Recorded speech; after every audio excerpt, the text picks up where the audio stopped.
எங்கள் காலத்தில் எல்லாம் கிசுகிசு தான் அதிகம், ஒன்றுமே இருக்காது. அவங்க பாட்டுக்கு நினச்சதெல்லாம் பேசுவாங்க, எழுதுவாங்க. பள்ளிக்கால மாணவியாக இருந்தபோதே நடிக்க ஆரம்பித்தவள் நான். என் முதல் படமே எம்ஜிஆருடன் தான். எம்ஜிஆருடன் நடிக்கும் நடிகைகளுக்கு அப்பொழுது மார்க்கெட் அதிகம். நீ நான் என்று போட்டி போட்டு நடிப்பார்கள். அதனால்தான் 5 ஆண்டுகள் ஒப்பந்தம் போடப்பட்ட நிலையில் எம்ஜிஆர் தான் என்னுடைய ஆசான் என்று சற்றும் தயங்காமல் எல்லா பேட்டிகளிலும் கூறி வருகிறார் நடிகை லதா அவர்கள். தன்னை எம்ஜிஆர் லதா என்றே சொல்லியே பெருமைப்படுகிறார். அத்துடன் மக்களும் அப்படி ஒரு முத்திரையை குத்திவிட்டார்கள் என்கிறார். எம்ஜிஆர் படங்களில் 5 வருட கான்ட்ராக்ட் போடப்பட்டதால் ஜெயசங்கர் போன்ற பல நடிகர்களுடன் நடிக்கும் வாய்ப்பை இழந்தும் இருக்கிறேன். ஆனால் அதனாலெல்லாம் நான் கவலைப்பட்டதே இல்லை. அத்துடன் நான் மற்ற மொழி படங்களான தெலுங்கு, மலையாள படங்களில் நடிக்கும் பொழுது எம்ஜிஆர் அவர்களிடம் அனுமதி பெற்றுதான் நடிப்பேன். எம்ஜிஆர் வேண்டாம் என்று சொன்னால் நான் மீறி எந்த ஒரு செயலையும் செய்ததே இல்லை. அதுபோல் நான் சிறு பிள்ளையாக இருந்ததால் ஜானகி அம்மாவும் என்னிடம் நன்றாக பழகுவதும் என்னை நன்றாக கவனித்து கொண்டதும் ஜானகி அம்மா தான். அதுபோல் நான் எம்ஜிஆர் வீட்டிற்கு சென்றால் பர்மிஷன் எல்லாம் கேட்கவே தேவையில்லை. என்னை கண்டவுடன் ஜானகி அம்மா கூறுவது, மேலதான் இருக்காங்க, போய் பாரு என்று மகிழ்ச்சியாகவே கூறுவார். வெள்ளந்தியான மனசு ஜானகி அம்மாவிற்கு என்கிறார் லதா அவர்கள். மலையாள நடிகர் ஜெயன் அவர்களுடன் நான் லவ் இன் சிங்கப்பூர் படத்தில் நடித்த சமயத்தில் அவர் என்னிடம் நான் உங்களை காதலிக்கிறேன் என்றும் திருமணம் செய்து கொள்ள விரும்புகிறேன் என்று கூறினார். ஆனால் அது குறித்து நான் யோசிப்பதற்கு முன்பாகவே துரதிர்ஷ்டவசமாக அவர் மரணமடைந்தும் விட்டார். அது எனக்கு மிகப்பெரிய அதிர்ச்சி. பல நாள் அதிலிருந்து நான் விடுபடவே இல்லை என்கிறார் நடிகை லதா. நான் நடிப்பதில் அம்மாவிற்கு விருப்பமில்லை. நான் எம்ஜிஆர் மற்றும் மற்றவர்கள் வற்புறுத்தவே அம்மாவும் ஒத்துக்கொண்டார். 9ஆம் வகுப்பு தான் படித்தேன் முதல் படத்தில் நடித்தபோது. மக்கள் திலகம் எம்ஜிஆர் அவர்களின் உலகம் சுற்றும் வாலிபன் படமே ஒரு மாஸ் படம்தான். இன்று வரை மக்கள் எம்ஜிஆரை கொண்டாடத்தானே செய்கிறார்கள். மக்கள் திலகம் எவ்வளவு பெரிய ஆள், ஆனால் தரையில் அமர்ந்துதான் சாப்பிடுவார். அது எனக்கு மிகப்பெரிய வியப்பையும் ஆச்சரியத்தையும் தந்தது என்றே கூறுகிறார். இந்த 5 வருட கான்ட்ராக்ட் விஷயத்தை பலரும் தவறாகவே சித்தரிக்கிறார்கள். ஏன் இவ்வளவு அசிங்கமான பேச்சு?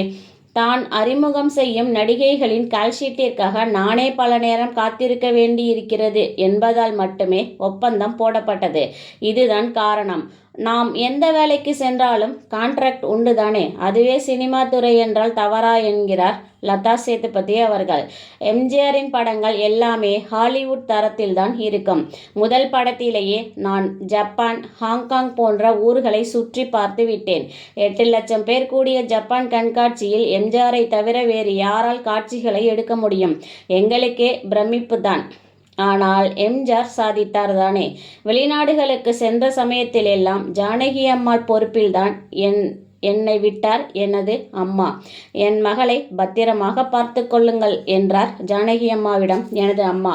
வெளிநாடு ஷூட்டிங் எல்லாம் ஜானகி அம்மா தான் சமையல் செய்வதுடன் காலை 5:30 மணிக்கெல்லாம் காஃபியுடன் என்னை எழுப்புவார். சிறியவர் பெரியவர் என்று யாராக இருந்தாலும் மரியாதையாக பழக வேண்டும் என்றும் யாரோடும் அதிகம் சிரித்து பேசி பழகக்கூடாது, அது நம்மை மிஸ்யூஸ் செய்யவும் வாய்ப்புள்ளது என்றும் அதிக அட்வான்டேஜ் எடுத்துக்கொள்ளவும் வாய்ப்பு உள்ளது என்றே கூறுவார் எம்ஜிஆர் அவர்கள். எம்ஜிஆர் அரசியலுக்கு சென்ற பிறகு நடிப்பதை நிறுத்திவிட்டார். நான் அடுத்த தலைமுறை நாயகர்களான ரஜினி, கமல் போன்றவர்களுடன் நடிக்க ஆரம்பித்தேன். கமலுடன் வயநாடு தம்மான் படத்தில் முதல் வாய்ப்பு.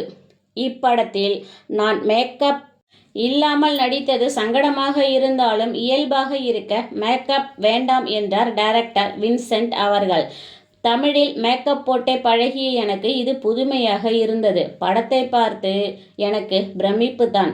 அடடா, மேக்கப் இல்லாமலும் நாம் அழகாக இருக்கிறோமே என்று நானே என்னுள் மகிழ்ச்சியடைந்து கொண்டேன் என்கிறார் லதா அவர்கள். பலர் இன்றும் சொல்கிறார்கள் நீங்கள் அழகுதான் என்று. இயக்குனர் வின்சென்ட் போலதான் நாளை நமதே KS சேதுமாதவன் அவர்களுக்கும் மேக்கப் என்றால் விருப்பமே இருக்காது. ஏன் இவ்வளவு பவுடர் என்று நேரடியாகவே கேட்பார். அதுபோல் கமலுடன் நடித்த நீயா படமும் பெரிய ஹிட் தான். ரஜினின்னு ஒருத்தர் வந்திருக்கார், அவர் ரோலை அவர் கரெக்டாக செய்கிறார், அவருக்கு நீங்கள் ஜோடி என்றார் டைரக்டர் பி. மாதவன் அவர்கள். சரிங்க சார் என்றேன். அப்படம் சங்கர் சலீம் சைமன். ஆனால் இதில் ரஜினியின் ரோல் நெகட்டிவ். ரஜினி என்னை ஸ்கூட்டரில் ஏற்றி கொண்டு செல்ல வேண்டும் வீட்டில் இருந்து. ரஜினியிடம் டயலாக் சொல்லப்பட்டவுடன் ரஜினி கேட்ட கேள்வி, லதா மேடம் எம்ஜிஆருடன் நடித்த பெரிய ஆர்டிஸ்ட், அவங்கள நான் எப்படி ஸ்கூட்டரில் அழைத்து செல்ல முடியும் என்று டைரக்டர் கிட்ட தன்னுடைய தயக்கத்தை ரஜினி சொல்ல, உடனே மாதவன் அவர்கள் விஷயத்தை என்னிடம் சொல்ல ரொம்பவே டென்ஷன் ஆகிறார். உங்களை எப்படி ஸ்கூட்டரில் ஏற்றிக்கிட்டு போகிறது, நீங்கள் பெரிய ஆர்டிஸ்ட் என்ற மரியாதை வேறு அவரை டென்ஷன் ஆக்குகிறது என்று சொல்லவும், சரிங்க சார் நானே பார்த்துக்கொள்கிறேன் என்று சொல்லிய நான் அவரது மேக்கப் ரூமில் இருந்த ரஜினியை நானே நேரில் சந்தித்தேன். ஹலோ ரஜினி, எப்படி இருக்கீங்க என்று அவரை பற்றியும் அவரது குடும்பத்தை பற்றியும் விசாரித்தேன். அவ்வளவுதான். கொஞ்ச நேரத்தில் இயல்பு நிலை திரும்பியது. பதற்றமும் குறைந்தது. படப்பிடிப்பும் தொடங்கியாயிற்று. அன்று அவருடன் ஆரம்பித்த நட்புதான் இன்று வரை தொடர்ந்து கொண்டே இருக்கிறது. பிறகு ரஜினியுடன் 1000 ஜென்மங்கள் படத்தில் நடித்தேன். அதில் எனக்கு 2 விதமான கேரக்டர், ஆவி புகுந்த பெண்ணாகவும் இயல்பான பெண்ணாகவும் மாறுபட்ட கேரக்டரில் ரஜினியும் நானும் போட்டி போட்டு நடித்தோம். என்னோடு நடிக்கும்போது ரஜினி அடிக்கடி கேட்கும் கேள்வி, லதாஜி நன்றாக செய்தேனா எனது ரோலை என்பார். அந்த சமயம்தான் ரஜினி சூப்பர் ஸ்டாராய் பெயரெடுத்த போதிலும் நான் சரியாக செய்கிறேனா என்று ஆர்வத்துடன் கேட்பார். இல்லைனா சொல்லுங்க மாற்றிக்கலாம் என்பார். எஸ்.பி. முத்துராமன் இயக்கிய வட்டத்துக்குள் சதுரம், லதாஜி இந்த படத்தில் உங்கள் கேரக்டர் பெரிய அளவில் பேச வைக்கும் என்றார். அவர் வாய்முகூர்த்தம் போல பெரிய அளவில் எனது கேரக்டரும் பேசப்பட்டது. அத்துடன் சிறந்த நடிகைக்கான ஃபிலிம்ஃபேர் விருதையும் நான் இந்த படத்திற்காக பெற்றேன். பிறகு சில படங்களில் ரஜினியுடன் ஜோடியாக நடிக்கவும் பேசப்பட்டது. கால்ஷீட் பிரச்சனை, அதில் ஒரே ஒரு படம் ரஜினியுடன் நடிக்க முடியாமல் போனது எனக்கு இன்று வரை வருத்தம்தான். அப்படம் முள்ளும் மலரும் இன்றும் மக்களால் ரசிக்கப்படும் படம். ரஜினியின் மாறுபட்ட படம் அது என்கிறார் லதா அவர்கள். 1000 ஜென்மங்கள் படத்தில் நடிக்கும்போது அப்பட ஷூட்டிங் பொள்ளாச்சி பக்கம் நடந்தது.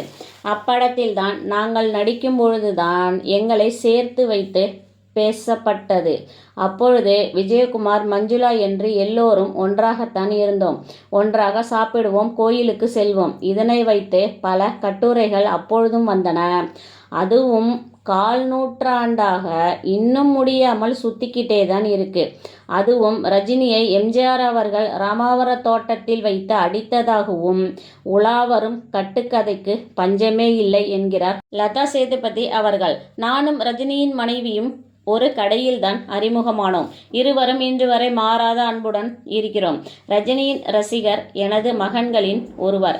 அவர் வீட்டு விசேஷத்தில் தவறாமல் கலந்து கொள்வதும் வழக்கம். பத்திரிகை வந்துவிடும். உங்கள் மீது அவருக்கு அளவு கடந்த மரியாதை என்பார் லதா ரஜினி அவர்கள். நாங்கள் குடும்ப விஷயங்களை பகிர்ந்து கொள்ளும் அளவு நெருக்கமானவர்களாகவும் இருக்கிறோம். ரஜினி எனக்கு ப்ரப்போஸ் எல்லாம் செய்யவே இல்லை என்கிறார். ஒரு மேடையில் ரஜினியிடம் லதா கேட்ட கேள்வி, நீங்கள் யாரையாவது லவ் செய்திருக்கிறீர்களா என்ற அந்த கேள்விக்கு ரஜினி சிரித்து கொண்டே மழுப்ப லதாவும் சிரிக்க அரங்கமே கைத்தட்டலில் அதிர்ந்தது. 50 ஆண்டுகளுக்கு மேல் ஆனாலும் தற்போதும் சின்னத்திரையில் உலா வந்து கொண்டுதான் இருக்கிறார். இவை அனைத்திற்கும் மக்கள் திலகம்தான் காரணம் என்று பேட்டிகளில் கூறுகிறார் லதா அவர்கள். எம்ஜிஆர் பற்றி கேட்டாலோ அல்லது அவரது படங்களை காட்டினாலோ சிறுபிள்ளை போல் மகிழ்ச்சியாகவே பதிலை கூறுவார் நடிகை லதா சேதுபதி அவர்கள். அன்று கிசுகிசு அதிக அளவில் நடிகைகளை பாதித்தது என்றால் இன்று அட்ஜஸ்ட்மெண்ட் பிரச்சனை பீதியை கிளப்புகிறது என்றும், நடிகர் சங்கத்திலும் இருக்கும் இவர் நடிகர் சங்க கூட்டம் என்றால் தவறாமல் கலந்து கொண்டு தனது கருத்துக்களையும் கூறிவிடுவார் நடிகை லதா சேதுபதி அவர்கள். நான் பல நடிகர்களுடன் நடித்திருக்கிறேன். ரஜினியுடன் மட்டும் ஏன் நான் கிசுகிசுக்கப்பட்டேன் என்று இன்று வரை புரியவே இல்லை என்று சிரிக்கிறார் நடிகை லதா சேதுபதி அவர்கள். தொடர்ந்து இணைந்திருங்கள் கண்மணி தகவல்கள் சேனலுடன். லைக் செய்யுங்கள், ஷேர் செய்யுங்கள், கமெண்ட் செய்யுங்கள், சப்ஸ்கிரைப் செய்யுங்கள். மீண்டும் வேறு ஒரு நல்ல பதிவுடன். நன்றி, வணக்கம்.